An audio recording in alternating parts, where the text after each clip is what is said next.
Four corners of the Mongol Empire, nobles came rushing to Karakoram. But Kublai wouldn't turn back. It had taken him years to reach this point, and he thought that with more of southern China under his control, he would have a greater power base than any other Mongol leader. A final conquest of the lands that had eluded his father and grandfather would impress upon the noble families his military prowess and suitability for the position of Great Khan. So Kublai tried to finish the Sung off before he returned north. He continued to fight for 2 months, severing the Sung's main supply line along the Yangtze River. The Sung were in panic. They had been taken by surprise in the initial attacks and were in real danger of a complete collapse. But Kublai couldn't capitalize on his position because back in the Mongol heartland there was turmoil. Kublai's wife begged him to return to the north to face the possibility of civil war, despite the chance he had of smashing the Sung once and for all. The threat in the north was coming from the youngest of Kublai's brothers, Arik Bok, who had remained at the Mongol capital, Karakoram. So there were two rivals, and it was important to understand what these two rivals represented, because Arik Boko was a Mongol of the old school, that's to say he wanted Mongol rule to carry on in the way that it had always been. He wanted the Mongols to be based in the steppe, which was their traditional homeland, to carry on a sort of a conquest state, which means that they were conquering, plundering, ruling really as outsiders in a way, just dominating the areas that they conquered. But Kublai represented a rather different approach by now. He'd already been in China some years, and he had the resources of a great sedentary civilization behind him. You know, he was the most important figure in what was then just the province of China, the part of the empire. But many Mongol families didn't like these new ways of Kublai and his love for cities and Chinese culture. They saw in Arik Bok a chance to bring the Mongols back to their roots by opposing Kublai. So a secret council was convened and a rebellion planned. Those who rose up against Kublai included the late Möngke's sons, his widow, and the grandchildren of the former Great Khan, Ogadai. It was a formidable alliance. They declared Arik Bok the next true Great Khan and began to march on Shangtu and Chengtu, the old capital of northern China, both vital cities in Kublai's domain. Kublai's wife, Chabi, and his advisors sent messenger after messenger, impressing on him the danger of Arik becoming Great Khan. Kublai finally had to give in to their pressure and rode north, back over the territory he had fought so hard for. He garrisoned Shangtu and went into discussions with his favored advisors on what to do next. It was a critical moment in his life.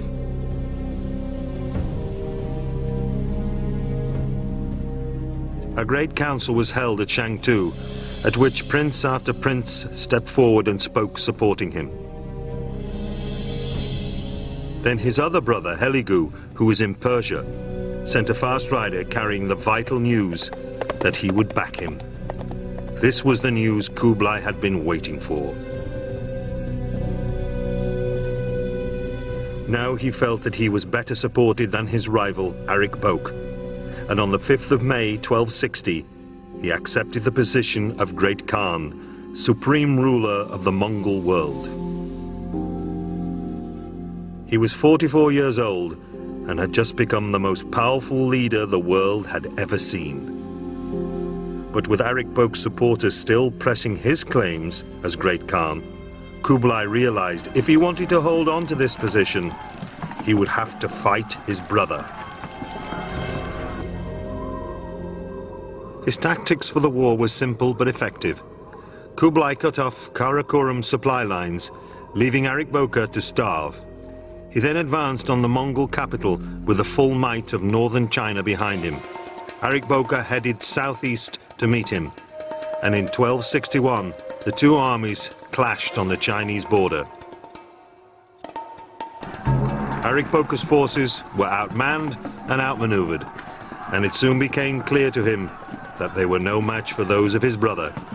So he traveled to Shangtu and surrendered. Kublai decided that he would cement rule over northern China by building a new capital called Tartu, or Great Capital.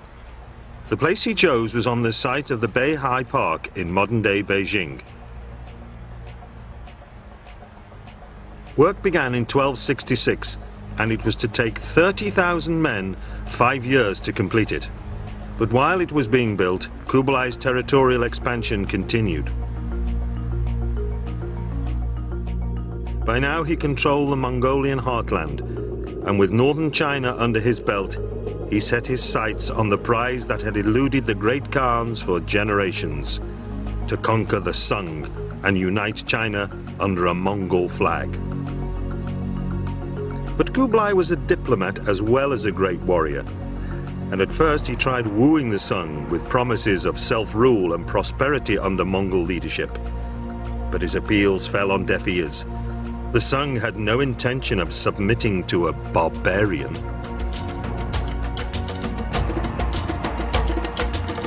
In 1265, skirmishes erupted into full-blown battle.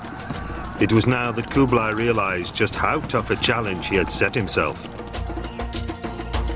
His armies had to thrash their way through the humid, enemy-infested forests of the south. It was a great test of Kublai's skills as a military leader. Kublai Khan, as a military leader, was both bold and daring.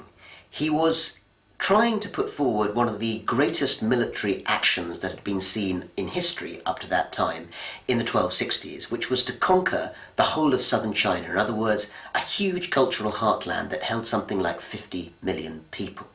To do this, he was clearly going to have to use a variety of tactics, not all of which would have been very obvious to someone like him who came from a northern Asian nomadic background. One of the things he had to learn was how to deal with a completely new type of combat, marine warfare.